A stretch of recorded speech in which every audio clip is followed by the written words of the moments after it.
we're going to move on now to our spoiler talk.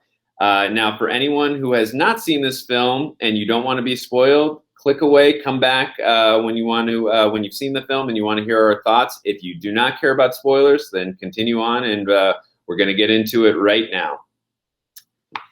Now, getting into the spoilers, trying to think where I want to really early on. What? A whole lot of people died really early. Oh my God, I was like, I did not expect that at all. When all the characters started dying off that early, I was like, Boomerang, and then Michael Rooker. It's pretty much all the characters they show you at the very beginning, and then like they'll die, and they like shift the camera over to like the actual main cast, who's farther down the island. Yeah. I mean, interesting. It was interesting. It was actually like after you've seen the whole film, it was actually you come to realize it's actually a pretty smart move by James Gunn, because, in my opinion, what he was doing was he was establishing that nobody was really safe in this film, other than probably like the obvious one, Harley Quinn. You can probably take away that she's safe, but other than that, no one else is really safe in this film. Anyone can die at any given moment. Like. And they do. Expected. Yeah, and they do. I mean, so many Suicide Squad members die in this. But yeah, no, I mean, living up to the name. What? Living up to the name. Oh, yeah, for sure. And I just was not expecting that. I mean, it was just so unexpected. I was like, oh, my goodness. And then, obviously, we got into the nonlinear storytelling from there. But yeah, no, seeing all that was just unbelievable and interesting start to the film.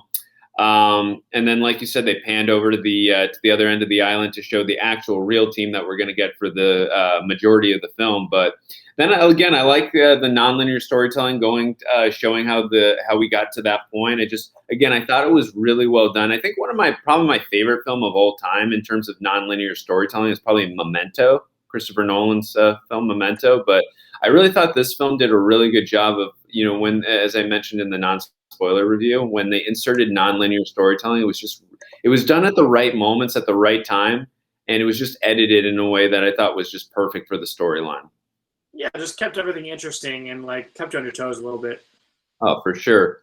But I was definitely not expecting, I mean, as we mentioned, just all those characters that were dying at the beginning. Captain Boomerang, honestly, I was kind of expecting him to die in this film. Not that early, but Michael Rooker's character, I didn't, because he's best friends with James Gunn, and we all know him as Yondu, of course. And he was beyond amazing as in the first two Guardians of the Galaxy films. I just did not expect him to die in the first 15 minutes of the movie. And obviously Amanda Waller, she blows the grenade. But I was not expecting that at all. So that was like, again, just showing us that the stakes are high and nobody is safe in this film other than Harley Quinn, probably, because we all know they're not going to kill Harley Quinn off. No, definitely. But that was that was talking about Amanda Waller. She's pretty ruthless in this movie. Oh yeah, I mean, she was ruthless in the first one, but it's to another level. I mean, she's willing to sacrifice. I think this one more. Yeah. Oh yeah, even more so for sure. In this one, she's willing to sacrifice. And you can also see it affects the other people that she works with. Like you're just joking, right? You're not gonna hurt children or do any of that, right? So, yeah, no, I mean, I thought that she was definitely way more ruthless, and she's just a phenomenal actress. Viola Davis, right? I believe her name is. Yeah, she's a great actress. She's great as Amanda Waller. Just a solid choice. I'm glad they got her back for this one. And I really actually did love those interactions that she had with the other characters that she worked with to see how it was affecting them. Like, not everyone is as evil and ruthless. I mean, I wouldn't say evil, but she's just willing to do whatever it takes to get the job done for the safety of the country. So, I mean, you can call it evil, but you can call it she's just doing what protecting the country's save its face.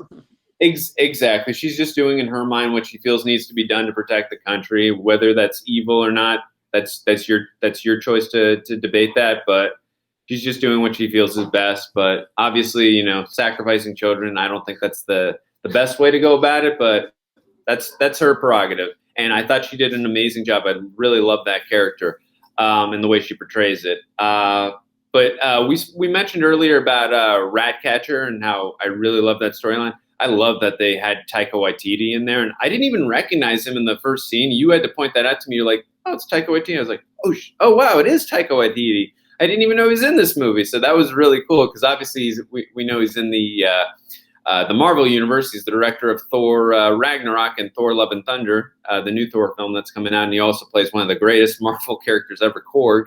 And also, too, he was in the Green Lantern with Ryan Reynolds, he was one of his best friends. So I guess returned to the DC films. But yeah, no, I really love that storyline. I love the way that character was portrayed. And the way,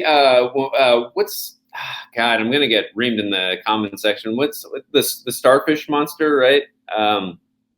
That they're fighting Project at the end. Starfish or whatever. I don't know what they actually. Yeah, well, whatever the monster's name is, which I'm sure someone in the comment section will point it out. I just love the resolve at the end because I'm like, how are they going to stop this monster? Like, what they were doing everything humanly possible, and I just love how like she just engages all her emotions and just really like fights deep down and uses everything in her power and gets every rat in what is it, Corto Maltese, and just like absolutely destroys that thing, like savages it. I mean, it's amazing the visual, and that monster is so freaking scary, in my opinion. I mean, I just love giant and it has the face suckers. Yeah, and obviously you get an Aliens vibe too. When that thing like gets onto your face, you're done, you're finished. But obviously this one takes effect a lot more quickly because then how it can control the beings that it hits. But I just thought it was really menacing, and I thought it was a great choice of the big bad villain at the end. I really liked how they did that. So, and also Corto Maltese. I believe that we talked about it when we were in the car in Batman '89. That's with Michael Keaton, Vicky Vale. That's where Vicky Vale shot a lot of her photography right before she came to Gotham. So I don't know if that's an Easter egg, but that's what I remember from that movie. Second tier Easter egg. Yeah, exactly. I don't know if they were going for an Easter egg there, but either way, I thought about that when I kept hearing the name. But yeah, I thought that was a good choice for a villain, and I really love the way the team comes together because it really does feel like an impossible situation when they are fighting that monster at the end. So I really love the way they fight it and the way the resolve happens. It was awesome, and I love. We were talking about in the non-spoiler review the visuals. When especially with Polka Dot Man, when they keep showing his mom and then they show the big mom version with everything they did with his mom was amazing. That was great. I love that. I mean, it's infusing humor in a moment that doesn't really call for humor, but it actually works. So that's why James Gunn is so good and so smart. Yeah, he just knows when to infuse humor. He just knows how to delve in that balance, whether he's got action or dramatic scenes, or a little bit of both. He just knows when to infuse that humor, and I loved it. I loved that whole storyline with his mom in there, and it was just so funny. I like when they do that like visualization stuff, like where you're just seeing what he's seeing in his mind, but it's not really what's out there. It's like you're just seeing his mom and everything. Yeah, and also the scene when he's dancing in the club with his mom's all around him. Yeah, that was great. Also, too, I did love, we mentioned in the non-spoiler as well, the visuals where they're using a lot of practical effects like smoke and stuff from the sand, where they're showing like going to save Harley or, like those kinds of things. I thought that was really well done, too. Or like 6 minutes earlier or 8 minutes earlier, when they're showing stuff like what we're about to see in the storyline. Wow, like the next mission or whatever we're about to see, how they were showing. I thought that was a very interesting choice for visuals. I really like that a lot. Yeah, totally. I like that all too. Yeah, and Polka Dot Man, like well everything was, and Polka Dot Man, for as ridiculous as the character is in the comics and just everything I've ever known about the character, I thought his power level was pretty dang strong in this film. I mean, the way he dies in the film, it's kind of comical. I mean, you saw it coming when he started smiling at them. You're like, okay, later. But up until that point, his powers, he's really freaking strong. I mean, with when he's shooting out those polka dots. So I just thought it was really well done in this film. And And there was also that scene too with King Shark when he's making friends with the those little fishies, and then they start biting. I thought like 3 different times I thought he died. I was like, I'm glad he didn't. But I mean, when they started chomping and eating on him, I thought he was dead there. When he fell and hit the ground, they were shooting guns. Yeah, fell out of the building. He's impervious to bullets. Yeah, so I mean, but I'm glad he didn't die. I was so invested in that character. I mean, that character at the end of the day, I mean, obviously with the way he looks, he's just beyond lonely. And I love the relationship and interactions he had with Ratcatcher. It was really powerful stuff for me. I really was engaged in that, and I really thought that brought a lot of the dramatic side of the film, and I just thought it really worked. A woman who controls rats and a man who literally looks like a shark. It works. I mean, she's kind of like the emotional part of the whole movie. Because she interacts with John Cena and with Idris Elba's character a lot too. So like, she's kind of at the core of like the pure-heartedness. Like she's younger too. So like Idris Elba's character like associates her with his daughter a little bit. So she was kind of that nice through line of like emotional kind of just heart. That's much needed. That's a fantastic point you just made, how he associates her with his daughter. I mean, she's young, she's innocent, and he doesn't want to see anything happen, and he makes a promise to her that, you know, he's going to make sure that she survives and lives at the end of this. So that's a great point, Jake. What? And she's just like sweet. She's like a sweet little girl. Oh, yeah. So. Yeah, absolutely. No, I that's great. And also, too, just really quickly mentioning Idris Elba, Bloodsport's daughter. That interaction we got in the prison cell between them, that was really Fuck you. Yeah. Which is literally, it's the exact opposite of what we got in the first Suicide Squad film with Will Smith and his daughter, where she accepts him for, you know, what he does. She still loves him. I mean, you could tell Idris Elba's daughter still loved him, but it was like change your ways, stop being like this. Whereas Will Smith's daughter was like, I still love you. I mean, I prefer you don't be this way, but I'm not gonna like confront you about it. It is what it is. Right. And I love how she confronted him about it in prison. And Idris Elba is still like, that's his daughter. He still loves her. And when Amanda Waller said like, what did she say? Was it I can't remember. Was it shoplifting or what? Something she did, or she might have done something more serious. I don't remember, but whatever. I think it was something really minor. Yeah, whatever the scenario or the crime was, she said that she would put her away in that specific penitentiary. What was it? Belle Reeves. She put her in Belle Reeves, which obviously Bloodsport knows like that's not a prison for the heart and faint. So yeah, no way. So I like that. That's why he because, you know, he wanted no part of the mission. So it would make sense. That's also too, there's a lot of motivations in this film that really work. Like you actually buy everyone's motivation for why they're doing what they're doing. That was, again, really well done. I did mention to you in the theater, and you and Kyle talked to me, actually made good points. I was like, you know what, you guys are right. Because that was my biggest issue, or not biggest. It was just a nitpick I had in the first Suicide Squad movie when the evil witch is like causing mayhem and destroying the world and all that. Like, hey, well, I'm sorry, we're in the DC universe. Where's Superman? Superman. Well, I don't think Superman was back yet from Batman v Superman, so he was dead in that movie. But we're talking about in this one, even though they did mention Bloodsport shot him with a kryptonite bullet, but I imagine he's recovering in this movie, so that would make sense there. But I'm talking about in the first Suicide Squad, like. Flash wasn't there. Wonder Woman wasn't there. Batman. I guess Batman. It makes sense he wouldn't. But Flash and Wonder Woman, you expect them to help out. But anyways, point I'm making is in this one, that one was carried on through days. This one happens like really quickly, and that's what you guys pointed out to me.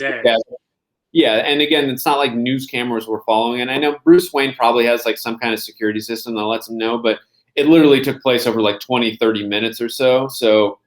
I mean, we're not saying Flash and Wonder Woman can't get out there in 20, 30 minutes, but again, that's beyond nitpicking when it's something like that. But it would have been like a couple days or something, maybe a little something more to gripe about. But James Gunn really does a good job of, you know, just covering his tracks and not getting people like me to get so nitpicky over little stuff like that. So I thought that was he handled it.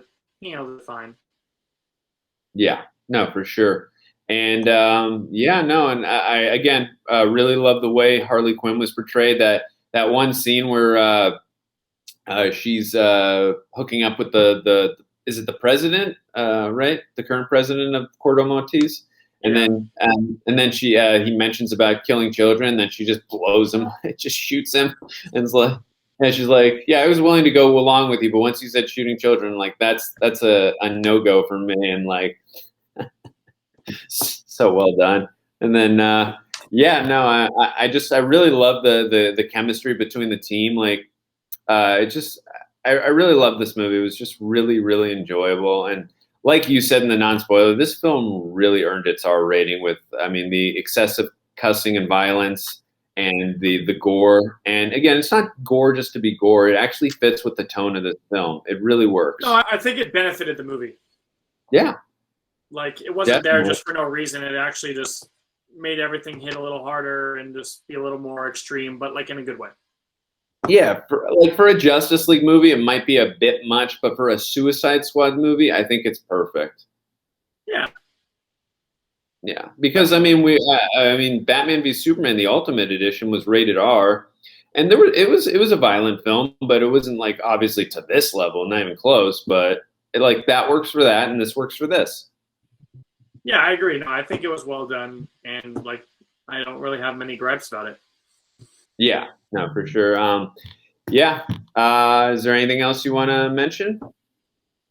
We could talk about the John Cena after credits. Oh, right. Good call. Yeah, because we were talking literally. It's funny you mentioned that. We were talking, you, me, and Kyle, because we were all sitting next to each other in the theater. And by the way, we want to shout out to Greg Alba and John Humphrey and the Real Rejects. Thank you for allowing us to go to that early screening to see the film. We really appreciate it. Love you guys. But yeah, we were sitting with Kyle, you and I, and we're like, they're making a Peacemaker HBO Max TV series with John Cena. So is that going to be a prequel? Because we figured he was dead. And then when you see the after credit scene, we see that he's alive. So now we're assuming, obviously, it's going to be the sequel to this. So, yeah, no, I'm really looking forward to that because I really love this character. And also, too, when we saw the character, like, he did not want to kill Rick Flag. He didn't want to he just was doing his job. He was doing his mission. Yeah. So, I mean, he's not an evil human being. He's not actually, I guess, they're all bad in certain ways, I guess. But you know what I'm trying to say. His mission was just to follow Amanda Waller's orders, who herself is ruthless. So he had to be ruthless as well. Exactly. But I'm really looking forward to that series. And as we know, James Gunn is actually he created that series. He's going to be directing several episodes, and he wrote quite a few of them as well. So based on what I saw from this movie and how the character was portrayed by James Gunn, I'm really looking forward to that series. I can't wait. That's going to be a lot of fun. And John Cena, again, he just really surprised me with how I didn't see the new Fast and Furious film, so I can't judge what his acting performance was in that film. I'm not sure. And I haven't really seen any of his other films that he's been in, but he was really, really good in this film. And James Gunn did a great job directing him and writing that character. Yeah, I mean, I think I've only seen him in like Trainwreck, and like he was just kind of some comedic relief. I mean, he was funny, but like not a real emotional role. But this one, I thought, he definitely held his weight, held his own. He did really well.